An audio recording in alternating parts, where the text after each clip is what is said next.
Good afternoon, everybody. This is Rick Baker. I'm in the Frisco, Texas office of Coldwell Banker. Here we are in Dallas, the economic miracle of America, and middle of June. Great economy here in Dallas. And you know what? It's hard to sell houses. I mean, I live in Windsong Ranch, which is arguably one of the finest, if not the finest, communities in Dallas. And unless you have a massive pool on a resale of a house, you can't sell it. Half of the houses are canceling and not even selling.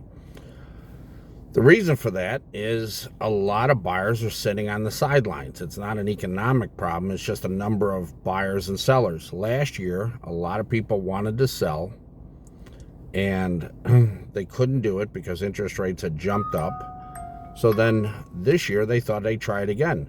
So we have a massive number of inventory. And then the last September, the builders saw the interest rates drop down to 6. And what happens when the rates go that low, the builders thought the 3 to 4 year period of high interest rates, because real estate tends to be a 3 to 4 year cycle, the builders thought that was over.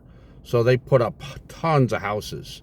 Once you start building a house, the builders finish it, because they don't, it's like a year or so to finish a house, and builders tend to think in 3 to 5 year time frames. So they thought that high interest rate period was over. Well, interest rates jump back up, and now they're sitting on a lot of inventory. I'll just tell you, there's a lot of builders. I showed a house in a very nice master plan community, M3 Ranch. It's in Mansfield. Beautiful community, brand new construction, good builder. They can't sell houses. You ready? On top of the regular 3% commission, they were paying a $25,000 realtor bonus. So on a $500,000 house, that's $15,000 plus 25 more, $40,000 to me if I bring a buyer. That builder's hurting, and a lot of builders are hurting. So right now, that's because all the buyers are sitting on the sidelines waiting the rates to drop. If you wait for the rates to drop, you're going to lose. Here's why. You have 3 to 4 years of pent-up demand where almost everyone has said, I'm not going to buy a house till the rates come down. When the rates come down, all those people are going to run out, get pre-approved, and we're going to go back to a bidding wars. Because the thing about COVID is it changed all the previous sales, because all those people that bought maybe 5 years or 10 years before that, they all refinanced to that 2.5% COVID interest rate. Those people are never going to sell. It's what I call the big three. The only reason they'll sell is death, divorce, or a job relocation out of DFW. The rest of the inventory, and that's about 70% of the homes in America with a mortgage, have those ultra low COVID rates. So what you're going to find is that when the rates drop, the buyer pool will be chasing a very limited number of houses. Right now, there's a glut of inventory. When the rates drop, that's going to get soaked up real quickly. Go out now, negotiate really hard. Every buyer that I closed this year walked into a ton of equity. So it's what's possible, because the builders and the sellers, they don't have anything. They're not in every transaction, there's always one party that wants it more than the other one. And when I'm negotiating with the other side, I always make it sound like, we got other houses, we got options. That seller comes down.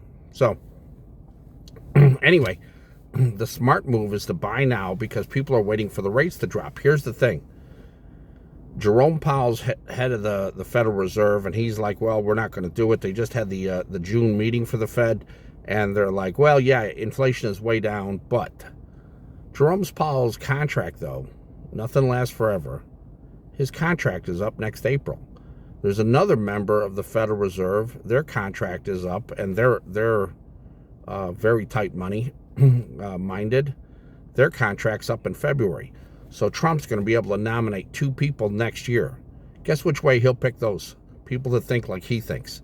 So we're going to see the interest rates drop. If you wait for that to happen, you're going to be out there with the bidding wars. So buy now. You'll have, even if the rates don't drop until the next spring, and I think they'll drop before that, even the Fed said that they may look at it in September. They're not going to do it in August, but September they may do it. But That's the tip for today. Tremendous number of inventory, unless it's a very unique property where you have an unbelievable pool, just a great house.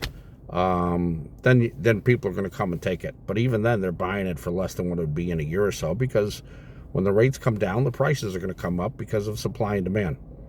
So give me a call if you'd like to talk about a very honest assessment. And by the way, go to one of my websites, neversellyourhome.com. I teach people how to invest. Don't sell your primary residence. If it's good enough for you to live in, it's good enough to rent out. Take some of that equity and go buy another one.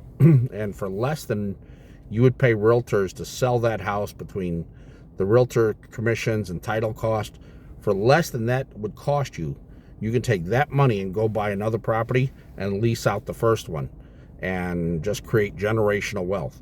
That's what I did at my peak. My wife and I, we owned 52 rentals at the same time. It's life-changing. Give me a call, 972-836-8880. And my main website is getarealrealtor.com. Email is rick@coldwellbanker.com.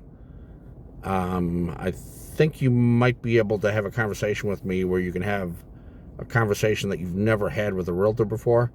Allow me to show you what some of the things I've done for investors, just creating unbelievable generational wealth. Thanks for your time.